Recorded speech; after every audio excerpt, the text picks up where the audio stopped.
Saludos de nuevo, seguimos aquí en la ventana de Noroeste Televisión con el invitado de esta jornada, tal y como habíamos adelantado ya en la primera parte de nuestro programa. Hoy tenemos con nosotros al cronista oficial de la Villa Marinera de Agaete, que ahora precisamente sobre esa cuestión le preguntaremos a don Sebastián Sosa Álamo, conocido popularmente como Chano Sosa, que no sé si cariñosamente, don Chano, buenas noches, bienvenido y muchas gracias por estar aquí en la ventana de Noroeste Televisión. Bueno, muchas gracias a ustedes, es un honor para mí estar aquí y poder colaborar con ustedes en esta magnífica labor que están haciendo de divulgación de todo lo nuestro. Le decía que si cariñosamente le llaman a usted o popularmente Chano Sosa y si eso es... No, es siempre molesto. Mi nombre era que todos los Sebastianes son Chano. Son Chanos. Porque Chano, que muchas veces la gente no sabe, es el síncope del nombre. Sebastiano, que es italiano. Sebastiano, y es el síncope Chano. Sí. Para ser más fácil, que posiblemente en los niños les costaba aprenderse el nombre de Sebastiano. Sí. Entonces dicen Chano, que es Chano.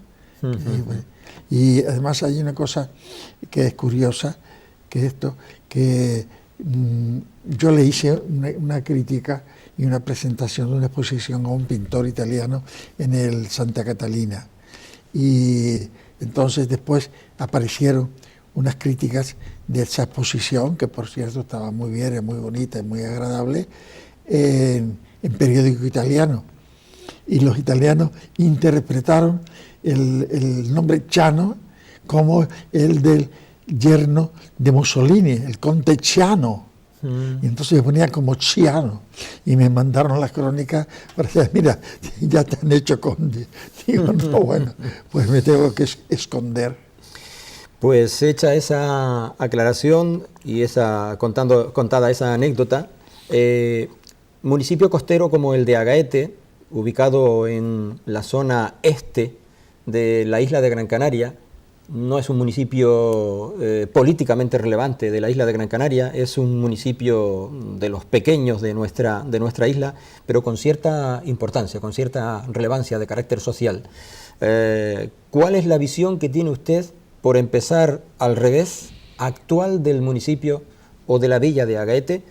Y acláreme si está bien la denominación de Villa de Agaete al municipio de Agaete. Bueno, mira, yo la verdad, como todos, cualquier persona le tiene un cariño especial al lugar donde nació, claro. ya sea una villa, una ciudad o un municipio. Generalmente la villa es un título nobiliario dentro de la nomenclatura, que eso lo concede el Estado. En aquella época los reyes lo nombraban villa, pues tenía una protección especial de los mandatarios. Y la villa de Agaete tenía un gran interés, que siempre lo ha tenido, y es que era de toda la zona norte, posiblemente la más rica en agua, la más rica en bosque, la más rica en agricultura. Lo demás, nosotros vemos, por ejemplo, guía, parte de Galda, que todos los terrenos cultivables son artesanales. Los ha hecho el hombre, porque no había tierra, era tosca lo que había, era mal país. Y en Agaete pues, había, y de ahí pues tenía una preponderancia y tenía un encanto especial y tenía una belleza diferente a los demás. Pero nunca llegó, posiblemente porque era de 3 personas, de 4 personas, a tener una fuerza enorme, que la llegó a tener en cuanto había unas pequeñas industrias que funcionaban muy bien, empaquetados de tomates, empaquetados de cochinilla, la caña dulce. Fue uno de los primeros sitios de Europa donde se hacía el azúcar. Había fábrica de azúcar, que se ha hecho unas excavaciones y han aparecido los cimientos y material arqueológico sin importancia. Y después tiene también otra importancia muy curiosa, que apenas se conoce. Se habla mucho del Gonarteme. Sí. Fernando Gonarteme, etcétera, etcétera. ¿Y qué fue qué lugar eligió el Gonarteme para vivir? En Galdar no vivía. No vivía Tenía en casa. Tenía casa, tenía su palacio, Sí. tenía su lugar de administrar justicia, Sí.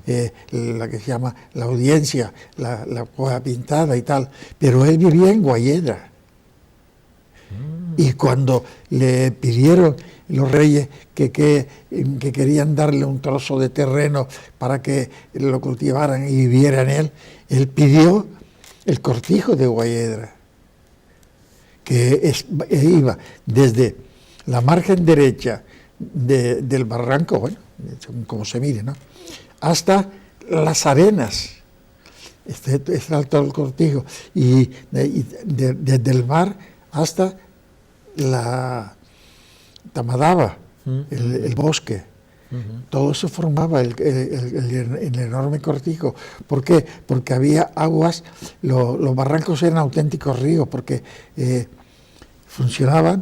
corrían de año a año. Cuando yo, pequeño, que todavía no se había construido la presa de los Pérez y las otras presas que han cortado las aguas, nosotros íbamos todos los días a jugar al barranco, porque había unas charcas enormes y el agua funcionaba y allí nos bañábamos y allí nos tirábamos y allí teníamos nuestro barquito. Es decir, que era rico en agua. Y una señal es que todos estos municipios, Galdar y Guía, se nutren de las aguas de la presa de los Pérez, las otras presas que se han hecho, todo en la cuenca de Agaete, y la cuenca de Guayedra, el canal de Guayedra, y etcétera. Es decir, que tenía vida propia. Se supone entonces que los municipios de Guía, Galdar y Agaete todos eran liderados, era uno solo, ¿no? En la Sí. época aborigen, hablamos de la época aborigen. Sí, aborigen, sí. Realmente había muchos domicilios, pero dos nada más, Telde y Agaete. Sí. Telde y Galdar. Telde y Guanartemato, sí. Guanartemato, los dos Guanartemato. Pero siempre ha habido una gran consonancia vital entre esto. Y también ha habido su resquemor y sus pequeñas rencillas, no solo en el fútbol y en la lucha canaria, sino también en otros tipos de cosas de la economía local. ¿Dónde se puede decir que arranca Agaete como municipio? Si nos remontamos a esa etapa y si se conocen datos. Pues mira, empieza el nacimiento de Agaete, que hay una fecha que además está puesta en uno de aquellos mosaicos que hay puestos en el pueblo, al público. Por allí desembarcó don Alonso Fernández de Lugo y se estableció. Pero antes que él, creo que él, dicen algunas crónicas, se encontró una casa o fortaleza que llamaban Casa Fuerte y que algunos llamaban Roma, aquello que está al lado de unas fuentes y unas fincas que había en los terrenos, y allí se establecieron. Y de allí empezó la conquista por una parte de Las Palmas hacia el bosque de Dorama, y esta de aquí hacia allá para encontrarse y hacer un encuentro. Pues allí empezó anteriormente la conquista. Por allí posiblemente tenían cierto trato con los barcos que pasaban, que atravesaban, que naufragaban y descansaban por aquella zona, y se hacían intercambios. Había muchos barcos que venían y se dejaban pan, bizcocho y otras cosas, y algunos animales, y ellos le ofrecían agua, miel, que se producía mucho, la miel era una de las grandes riquezas, frutas y animales. Y sobre todo pieles, se llevaban las pieles. Y también de toda la isla y de todas las islas se procuraban llevarse.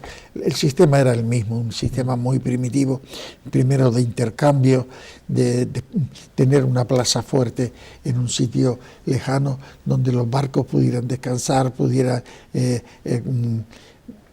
reflotarse, repararse, y tener un intercambio con la gente nativa para poder hacer cambios comerciales. Permítame que le insista, ¿sería entonces la época de 1300 a 1494, Sí, momento de la conquista? Sí, no, Podría ser por ahí creo que es un poco antes. Incluso antes. Un poco antes. Sí. Quizás la conquista empezó un poco, hay quien lo piensa, ¿no? Que empezó cuando la unión de Castilla y Aragón y la reconquista de esto, y después las guerras que suscitaron tanto con la península italiana, que eran muchos reinos y condados y ducados y todo esto, y por Flandes, la rivalidad con Inglaterra y el gran ejército que tenía el pueblo español, necesitaba emplear en algo parte del ejército.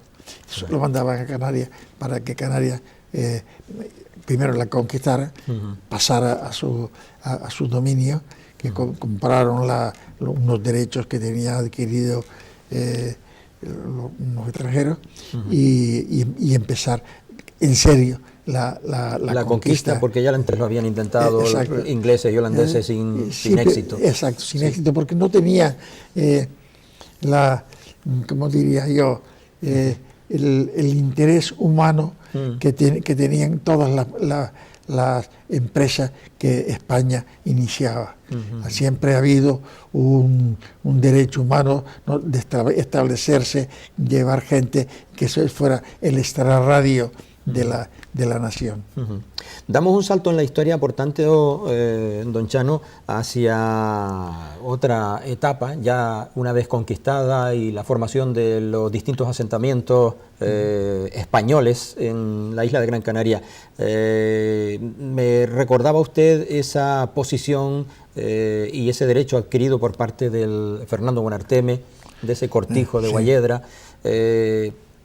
Ese fue un asentamiento que luego ocuparon mayoritariamente gente del Buonartemato, o aborígenes, o ya no era posible y era ocupado por todas partes iguales por españoles. Vaya. No, ya la propiedad se respetaba. Sí.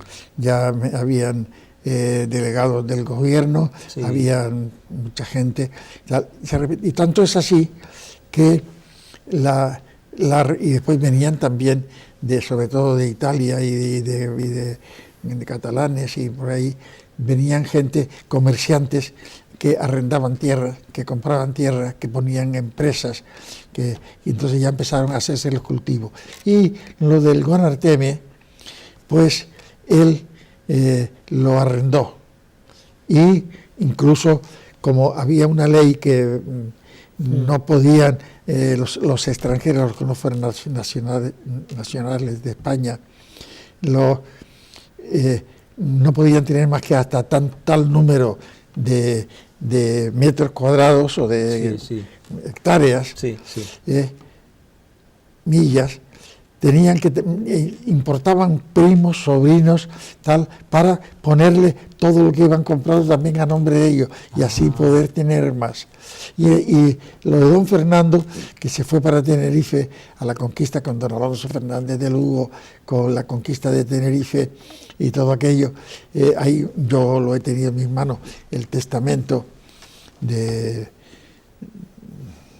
don Fernando, que está en la laguna, y también hay copias, me parece, del archivo del Marqués de Así Alcázar en La Palma, en el que dice que deja las partes, divide varias partes, sus propiedades, que pasaran a sus hijos, y que primero se vendiera una parte para pagar las deudas de él, y que él había también causado en la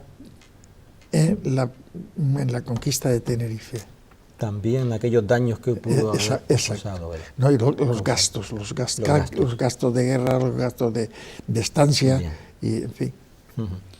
Bueno, a Gaete, como decía antes, de lo que hubo siempre queda, porque hemos visto como en las últimas décadas ha proliferado de nuevo, pues, por poner un ejemplo, las plantaciones en el maravilloso valle y fructífero valle de Agaete, antaño, como bien decía usted, con agua corriente, con agua que corría por los barrancos, pero como también usted bien resaltaba hace un momentito, aquello de la construcción de las presas impide el discurrir libre del agua. ¿Cómo ha visto la evolución en ese aspecto, en el de zona de cultivo, de la zona alta precisamente de la villa de Agaete, del pueblo de Agaete? Pues es muy interesante. Claro, ha venido porque ya los grandes apellidos, sí, y las grandes familias, propietarios de grandes trozos de terreno, se han ido dividiendo y han ido vendiendo. Y entonces mucha gente humilde ha podido comprar, ha podido arrendar, y entonces cultivan, lo que saben, pues cultivan, sí, y plantaciones que son rentables en este momento. Y hay una cosa maravillosa que es que, por ejemplo, estuvo en Agaete el otro día Stefan, no sé cómo se llama, el premio Nobel que es inválido él, que estuvo aquí. Hawkins. Sí. Y vi aquello, sí, se le maravilló, le gustó mucho, se hizo mucha fotografía, tomó café, probó vino y tal y que cual, y se sintió muy cómodo. Tanto es así que dijo, el próximo año vendré a estar más de 2 meses aquí, porque aquí no siento mi enfermedad, aquí me siento rejuvenecido, me siento como nuevo. Es decir, que toda esa bondad de clima que tenía Agaete, porque lo principal que fue que le dio ella las aguas minero-medicinales que teníamos, cierto, las aguas de los berrazales, que dejaron de embotellarse y de mercantilizarse y de crear puestos de trabajo. Pero luego pues surgió el hotel, luego el hotel era de los pocos que había en el archipiélago, por allí pasaron gente muy importante, un hombre que iba con mucha frecuencia cada vez que podía a Agaete a pasarse el fin de semana en el Hotel Guayarmina, encerrado en una habitación que salía nada más que para comer, era Néstor Álamo, que iba a trabajar allí, llevaba un cargamento de libros y de papeles y de escrituras y de cosas, y hacía sus investigaciones y iba allí a buscar la tranquilidad que le daba el valle. Pero ya esa fuente de riqueza se fue, la cantidad de gente de Agaete, porque era realmente la primera escuela de hostelería que hubo en el archipiélago. Yo he ido a Londres, he ido a 40 sitios en la península, por el sur, por el norte, y en toda la isla, y es raro que no te encuentres en los bares, restaurantes y hoteles gente de Agaete, porque todas partían, sí, de las enseñanzas que se recibían en el Hotel Guayarmina. Por tanto, se puede decir que esa faceta del municipio de agrícola proviene precisamente de la época antes de la conquista. Y ya, sí, digamos... Claro, es que antes de la conquista era muy pobre, era el pastoreo, sí, y prácticamente lo que daba la naturaleza. Sí. Mientras que después ya se empezó a crear... A transformar, vaya. Que por eso en Agaete tenemos la Virgen de las Nieves, sí, porque Agaete exportaba vinos, azúcares y remieles, sí, a los Países Bajos. Sí, sí. Y los señores Antón Cerezo, Francisco Palomares y Sancha Díaz de Sodita, unos propietarios de aquellos, fueron los que mandaron traerlo, el tríptico flamenco. O sea que lo del vino no es una cuestión reciente. No, desde aquella época. Y consta cómo, y se cita el vino y el Malvasía de Canarias, sí, en Londres, y además está Shakespeare lo nombra en una de sus tragedias. Y es decir que y después se fue cambiando poco a poco según iba adelantándose la agricultura y la explotación minera y la explotación química, sí, para los colores y otros. Sí. ¿Y por qué esa impronta, ese sello de Villa Marinera? Bueno, porque aquello, Agaete era muy poco marinero, tenía la costa, pero la costa realmente no había más que, hasta hace poco, cuatro molinos Sí. de aire, que queda uno, eran de la misma familia, y después había unos almacenes que era por donde entraba la mercancía. Como no teníamos comunicación con Las Palmas ni con ningún sitio, porque no había carretera, todo venía por el mar. Agaete llegó a tener en el siglo XIX más comunicación diaria con Tenerife que ahora. Pues todo venía de Tenerife. Ah, pues mire. Pero diariamente. Porque, con ese pequeñito muelle que existía. Sí, primero sin muelle. Ah, primero sin muelle. Sin muelle porque tenía una serie de... Sí, se fondeaba. Fondeaba afuera y después se traía, ¿no? Correcto. Que se volvió a utilizar, e incluso en los años de la guerra, que no había barcos, teníamos la comunicación con la aldea y con Mogán, era una gabarra que estaban en Agaete, eran por Agaete. Sí. Y además había una gran comunicación. Ya después se fue perdiendo porque se empezó la carretera por un sitio para un lado, para otro, hasta que llegó a abrirse ya la carretera definitivamente, que entonces surgió una cosa, que ya la gente de Agaete, que se había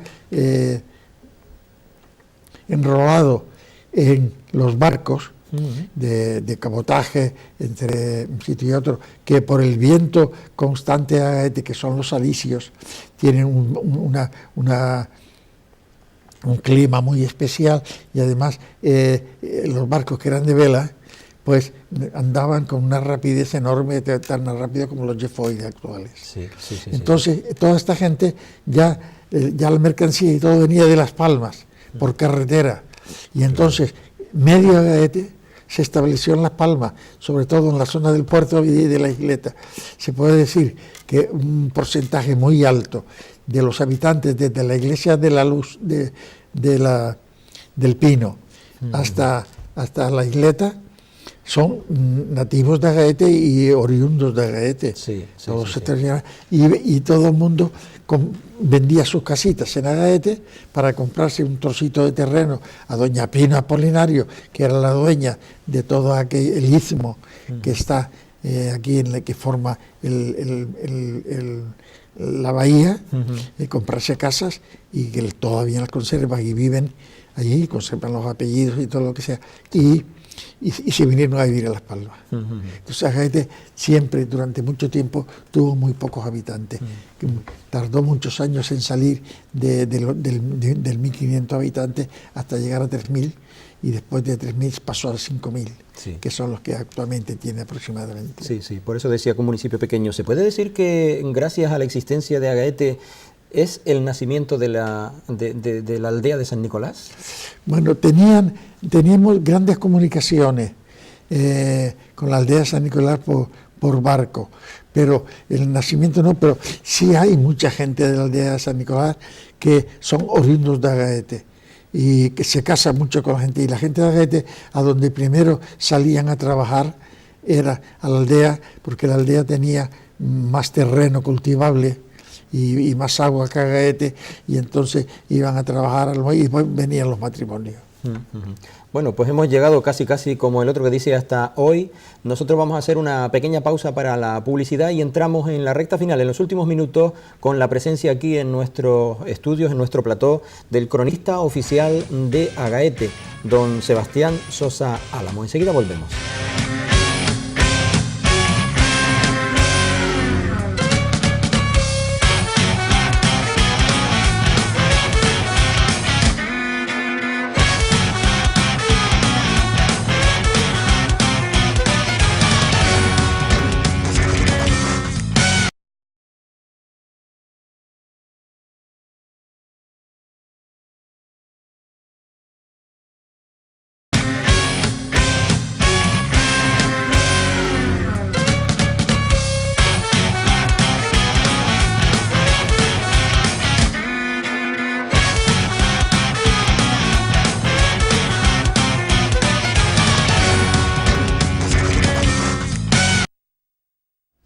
Seguimos con todos ustedes en esta ventana especial instructiva con el cronista oficial de la Villa de Agaete. Hoy nos acompaña, como han estado ustedes viendo en los pasados minutos, don Sebastián Sosa Álamo, con el cual departíamos ahora internamente otros aspectos de la vida misma. Habíamos quedado pues en ese recorrido que hemos hecho prácticamente desde la época de la conquista, con el nacimiento de Agaete, de la fundación de esa, digamos, de ese enclave, de ese municipio, hasta prácticamente la actualidad, en la que, bueno, pues quería yo, para terminar esa parte, preguntarle a don Sebastián Sosa Álamo, que dadas las circunstancias, unas circunstancias difíciles que han provenido precisamente de las malas artes económicas en otros ámbitos, en otros territorios, incluso en el nuestro, con el del boom de la construcción sobrevino esta situación de crisis, de problema. ¿Cómo ve actualmente la situación del municipio, en donde también hay paro, donde hay gente con necesidades? Pues mira, yo no sé, porque esto crea mucha sorpresa, sí, y la política da mucho viraje, y la política, más que ideas, sí, es economía. Sí. La situación es mala, sí, pero yo creo que va a cambiar, y va a cambiar por una razón, porque Agaete, nosotros, cuando yo era joven, el que quería hacer algo tenía que venir a estudiar a Guía, después a Gáldar, o después irse antes a Arucas, o irse a los salesianos a Las Palmas, a los jesuitas, a tal. Sin embargo, ahora ya tenemos un colegio de segunda enseñanza muy meritorio, que funciona muy bien, que es espléndido, que está cerca, y la gente tiene más facilidad para prepararse, con lo cual puede luchar mejor y con otras armas diferentes. También hay pues unos grupos escolares que primero, antes estaban las escuelas diseminadas, hizo uno del mando económico en 1945, me parece que fue, que funcionaba muy bien y que dio una preponderancia a la educación en Agaete. En una ocasión vine a verme un señor de Lanzarote, amigo mío, que después fue compadre mío, y se quedó asombrado y me dice, Chano, he visto una cosa que no veo en ningún sitio. Dice, mira, un montón de flores y jardines por aquí. Dice, y las plantas no están estropeadas. Y los niños por la mañana, cuando salí yo a tomar un café del hostal donde estaba, dice, todo muy aseado, muy limpio, con su uniforme. Dice, ¿tienen ustedes un colegio particular? Y digo, no, estos son del grupo escolar. Es decir, que siempre se ha dado en Agaete una preponderancia a la educación. Sí. Y por la educación vendrá. Han salido gente muy importante, sí, de allí, de Agaete, que tenemos en París, que tenemos en Suiza, en Roma. El objetivo primordial de toda familia es que su hijo estudie una carrerita, aunque sea corta, mandar a sus hijos a la Universidad de La Laguna. Ahora que las tenemos en Las Palmas, pues va y viene mucha gente a Las Palmas, cierto, porque se puede ir todos los días. Y yo creo que todo esto dé su fruto, y va a dar su fruto, y está dando su fruto. ¿Y hacia dónde tendría que terminar de girar? Desde luego que una infraestructura como el puerto puede dar, no sé yo si directamente al pueblo simple y llano, un beneficio directo. A lo mejor resulta que no, porque se habla de la gran infraestructura como la gran salvación, como la gran balsa de salvación, y puede que no sea así. Bueno, no sé, nunca se sabe, nunca se sabe, porque realmente cuando la guerra, se quedaron mucha gente en la península, consiguieron allí trabajo y llegaron a tener puestos muy fuertes. Relevantes. Sí. ¿Sí? Cuando la familia de Armas se casó con un secretario del ayuntamiento de Tenerife, los 9 hijos que tuvieron, todos se fueron a Madrid a estudiar, y todos terminaron en puestos importantes dentro del gobierno de la nación. Incluso uno, Romeo de Armas, que se casó, los padres se casaron en Agaete, etcétera, tiene una anécdota muy bonita, se casaron en Agaete, pues y fue un presidente de la Real Academia de la Historia en varias ocasiones, y es el historiador tan importante como Guille Clavijo o más, se cree, pues era de Agaete. Y la madre vendió los terrenos que tenían en Agaete a sus parientes, ¿no?, para pagarle la carrera a los hijos en Madrid, y se fue con ellos a Madrid, sí, para vigilarlo y dominarlo y evitar que se distrajeran con las huergas y la juventud, que pasa con muchos. Sí. Pero, es decir, yo creo que todo esto puede dar. Hay muchos que están pendientes y piensan en nada más que en la hostelería, el sector servicios. No, yo creo que pronto puedan surgir en Agaete el Hotel Guayarmine, que está preparándose, y que pueda servir como otra vez como centro de hostelería para dar un paso más alto, que las aguas puedan canalizarse nuevamente y estructurarse y ponerse otra vez en servicio. Y luego que el pueblo, a través del mar, que es una ventana abierta al futuro y a otros sitios, la gente pueda caminar, andar, pierdan ese temor que se suele tener a lo desconocido, a apartarse de la familia, porque uno está acostumbrado al arropamiento del padre, la madre, la abuela, la tía, y todo, lo diga, y se vaya despabilando.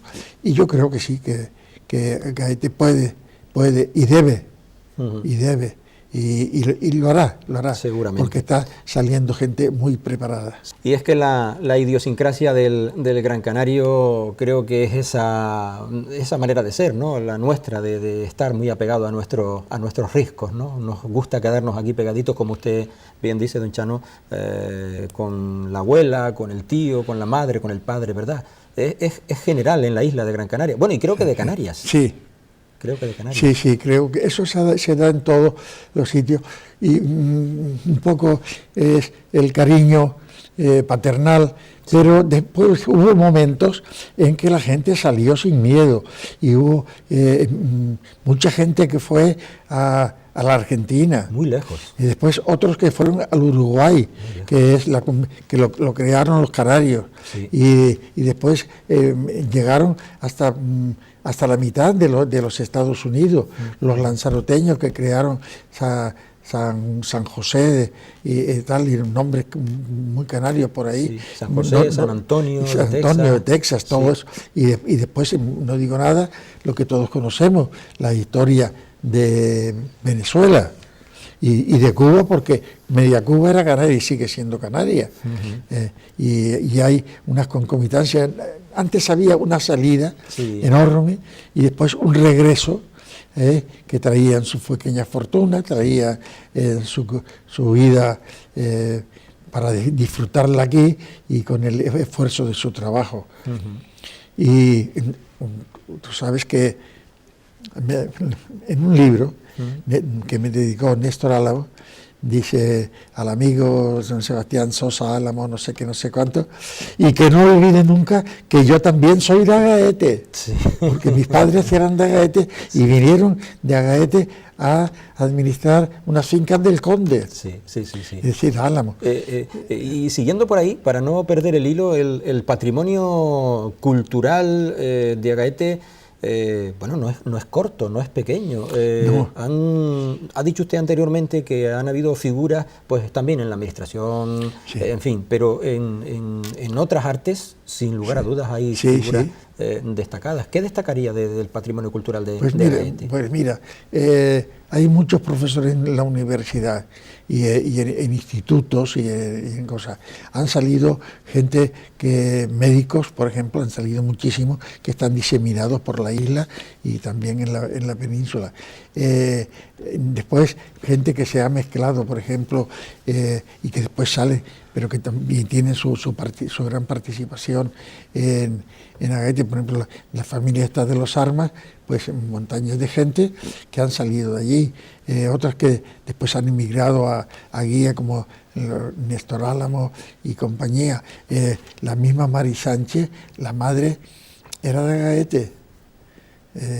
Sí, era hija de una señora de Agaete que fue para Las Palmas y después ahí se casó y tal y que cual, porque quiere mucho Agaete. Y Lucy Cabrera, una mezzosoprano extraordinaria de Agaete. Chano Gonzalo, el mejor bajo cantante del mundo en su momento, que era también de Agaete. Y han salido gente así muy importante. Hubo un momento que en el Instituto de Estudios Hispánicos casi todos la gente eran de Agaete, los grandes jefes de esto.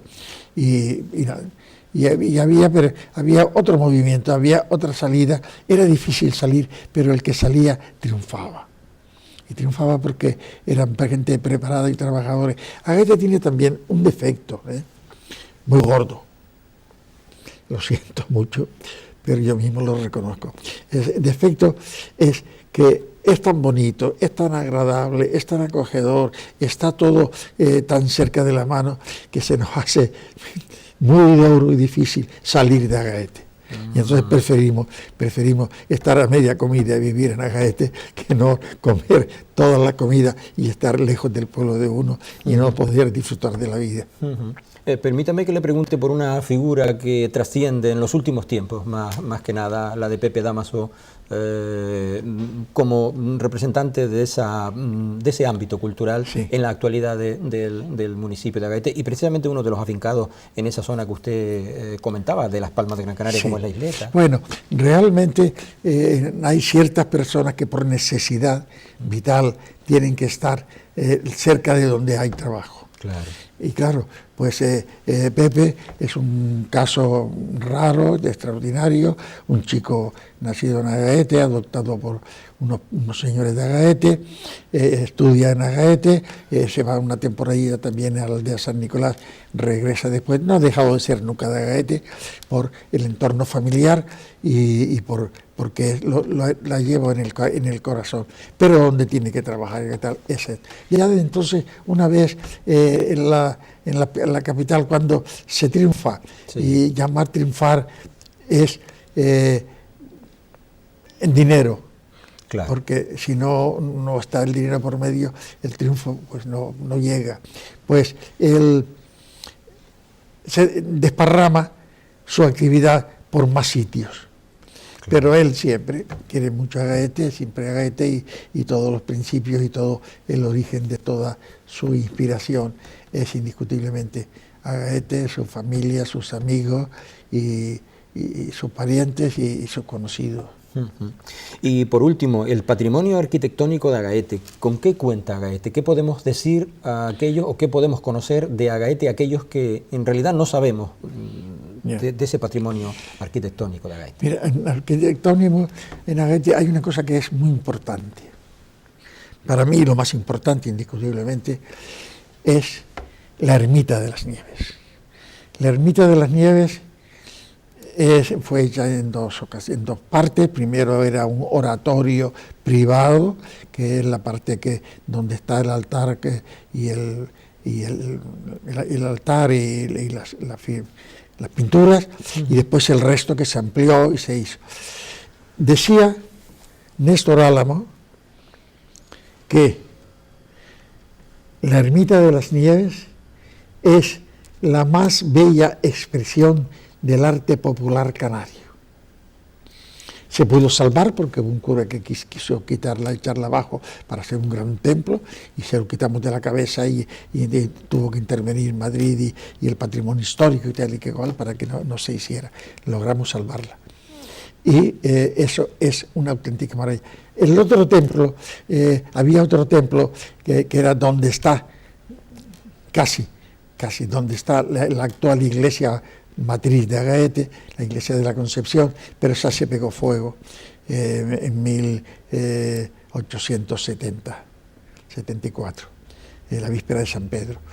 Pero era toda de madera, era muy bonita, las techumbres, tenía un campanario exento que se entraba por fuera y que tuvieron que ponerle puertas porque los chiquillos se subían a tocar la campana y a ahuyentar a la gente y a tocar como si fuera arrebato y tal. Y tenía bastante patrimonio, pero eso se pegó fuego. Y entonces se hizo se rodó hacia más adentro, hacia el poblado, ocupando parte de la plaza, porque la plaza de Agaete tenía lo que es actual plaza, más lo que ocupa la iglesia ahora, porque la trasera de la iglesia daba a la plaza y la fachada al mar. Daba hacia el mar. Como casi todas las iglesias de aquí, porque la entrada de Agaete era por el mar. No se entraba por los pueblos. Y entonces está. Después tenemos un patrimonio rico, ¿no? Las esculturas de Pepe de Armas, que son muy buenas. Tenemos una cosa preciosa, que es el San Sebastián, que es del señor Luján Pérez, que es una preciosidad. Y cuando estuvo el marqués de Lozoya en Canarias, en los años 43, una cosa así, que después se hizo una gran exposición en Madrid de artistas canarios, dijo lo siguiente del San Sebastián. Dice, sí, todavía no habían aparecido los documentos que ya han aparecido de la autoría de Luján Pérez. Él dice, si es de Luján Pérez, es posiblemente la obra más bonita y perfecta de Luján Pérez. Tiene 90 centímetros nada más, pero es una preciosidad.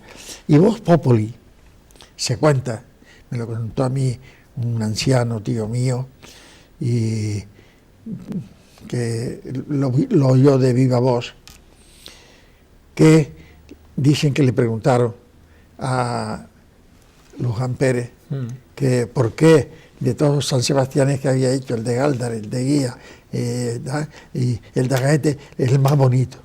Dice, mire, pues como en Agaete todos son negros y feos, para que tengan algo digno. ¿De dónde sale, y pregunto si es un insulto, y ya con esto terminamos, culeto, la denominación culeto? Bueno, culeto. Sí, eso es muy curioso. Durante la escasez de comida que hubo después del año 39, debido o sea que es muy reciente, en realidad. Sí.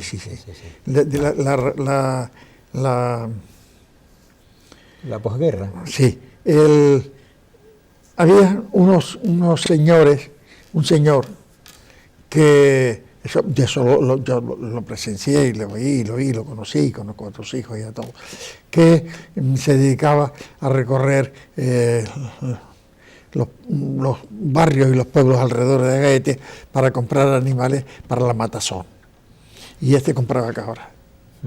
Y llevaba, siempre con un hombre muy simpático, muy alegre, un gran señor, le llevaba con una caña, la guiaba y cogía un manojo de cabra, un pequeño rebaño que lograba hacer, y lo llevaba a Agaete y pues ya lo iban matando ahí, se vendía y de eso vivía y de eso sacó adelante a su familia.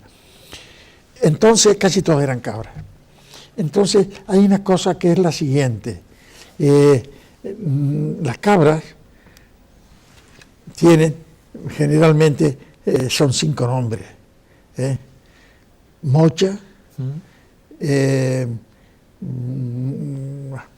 bueno, incluso yo lo tengo anotado en el papel. Mocha, desgraciadamente ahí no le puedo ayudar. Pero son 5 denominaciones. Y hay una que se llama culeta. La culeta es la que tiene la parte de atrás, de aquí atrás, negra. Lo demás de color. Mulata, Cuando tú quieras, yo te doy una nota con Sí, las 5. Lo recordaremos en el programa siguiente. Y entonces, le cogía una, le salió un poco rebelde, Sí. y con una caña de bambú que tenía ligera, le daban, venga, anda, culeta, camina, culeta, anda, esta culeta te agaete, está muy gandula, venga, camina, venga, bueno. Culeta, y hizo muchas gracias, y siempre sigue la culeta. Sí. Bueno, algunos se lo pueden llegar a tomar como No, ofensivo, ¿no? Porque no, todo el mundo sabe que el origen es ese. Sí. Y aparte de eso, hay una cosa que se llama, ¿cómo se llaman a los aficionados del Barcelona? Por ahí va la cosa, ¿no? Culé. Sí, culé. Culé. Sí. ¿Por qué? ¿No sabe? No. Bueno, el primer No soy estadio, futbolero, el primer vamos. estadio que tenía Sí. el Barcelona Sí. era corto y bajito, fue creciendo en habitantes. Y entonces la gente se sentaba incluso en el pretil de arriba del campo de fútbol. Y no se veía de esto más que el culé. El culé. El culé. Y dicen los culés, este es culé. Sí, culé porque iba allí al campo de fútbol del Barcelona. Exacto. Don Sebastián Sosálamo, nos hemos pasado incluso un poquito en el tiempo. Yo le agradezco muchísimo que también haya permitido que eso sucediera. Es usted un libro abierto. Supongo que queda mucho por hablar, por contar de Agaete, ¿verdad? Claro.